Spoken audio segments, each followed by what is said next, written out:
गड़गड़ाहट में मैं इतना भूल गया कि रटा रटाया भाषण भी यहाँ आकर भूल गया।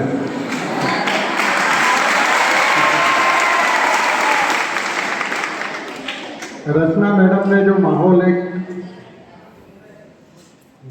गंभीर कर दिया था, उसको आवरण को हटाने की कोशिश कर रहा हूँ मैं और बचना चाह रहा हूँ उस पल से। इसलिए मंच की परंपरा के विपरीत दो लाइन सुना दी। सम्माननीय निधि मैडम, सेवानिवृत्त होने वाले परम आदरणीय बड़े भाई समान आदरणीय मैथ्यू सर, आदरणीय सोलंकी सर, आदरणीय मैथ्यू मैडम, आदरणीय सोलंकी मैडम, परिवार और मेरे समस्त साथियों और प्यारे बच्चों,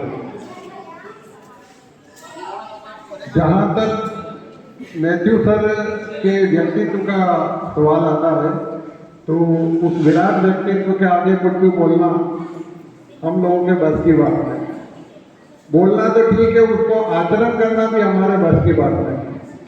और कहीं ना कहीं आप और हम बहुत भाग्यशाली रहे हैं कि आपके कुशल नेतृत्व में हमको काम करने का और सानिध्य में रहने का मौका मिला। मैं आदरणीय मैथ्यू सर को लगभग 1994-95 के आसपास से जान रहा हूँ। जब फिजिक्स के ही लेक्चरर के रूप में आप हमारे टीम लीडर के रूप में भोपाल गए थे। भोपाल में एक ऑनलाइन टीवी के माध्यम से लेक्चर प्रसारण था। उस समय आपसे संपर्क बना था। उस समय से व्यक्तित्व की पहचान हो गई थी। फिर धार जब उत्कृष्ट प्रिंसिपल बने, उत्कृष्ट विद्यालय की स्थापना आप ही के नेतृत्व में 39 साल की उम्र में हुई। मतलब 39 साल की उम्र में इतना जटिल दायित्व दिया था और उसको बहुत सफलता से निर्वाह किया था। तो मेरी एक तमन्ना थी जीवन की कि कहीं ना कहीं मैं मैथ्यू सर के अंडर में नौकरी करूँ। कोशिश भी करी। तो जब पहुंचा उस समय सर डीटीसी बन गए थे। फिर ईश्वर ने कहीं ना कहीं मेरे मन की बात रख ली और इस एकलव्य विद्यालय में सर के कुशल नेतृत्व में मुझे काम करने का मौका मिला और लगभग 7 साल उनके सानिध्य में रहे। पूरा जिसको कहते हैं आनंद लिया, सीखने का मौका मिला। और सबसे बड़ी बात थी कि स्टाफ वाले ये मानते थे, हालांकि सही भी है, कि मैं मैथ्यू सर का खास हूँ।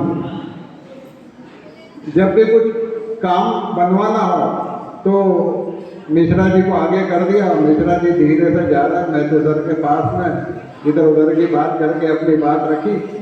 और वो सर का बड़प्पन है कि वो जानते थे कि ये किस पर्पज से आया है। उसके बाद भी वो हमारी बात स्वीकार कर लेते थे। ये हमारा बचपना भी था और सड़क का बड़प्पन भी था कि वो हमेशा हमारे बचपने को वो उन्हें सजीव रखा। हम आसपास जितने भी आवासीय विद्यालय देख रहे हैं, लगभग हर सप्ताह कहीं से खबर आ जाती है बच्चे कैंपस छोड़ के चले गए, आपस में लड़ लिए, शिक्षक आपस में लड़ लिए और भोपाल तक शिकायतें जा रही। सर के कुशल नेतृत्व का ये परिणाम है कि 10 साल से इस विद्यालय की कोई भी शिकायत कैंपस के बाहर नहीं गई।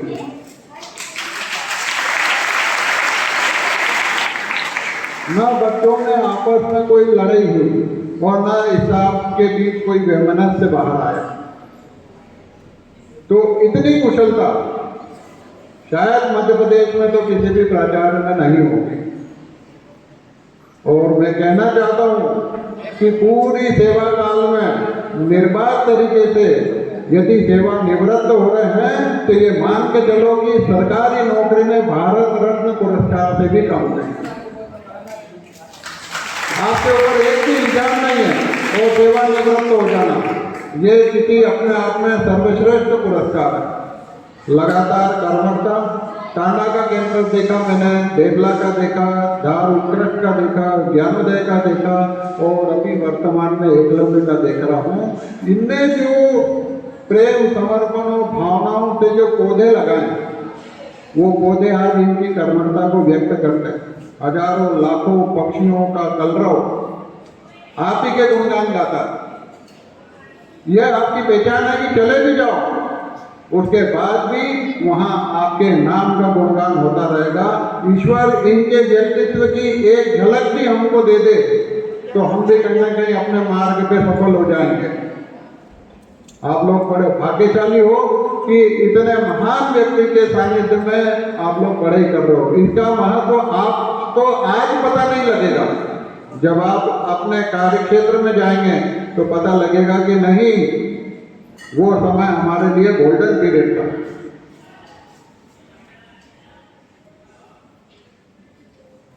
एक वर्तमान में जो समय चल रहा है,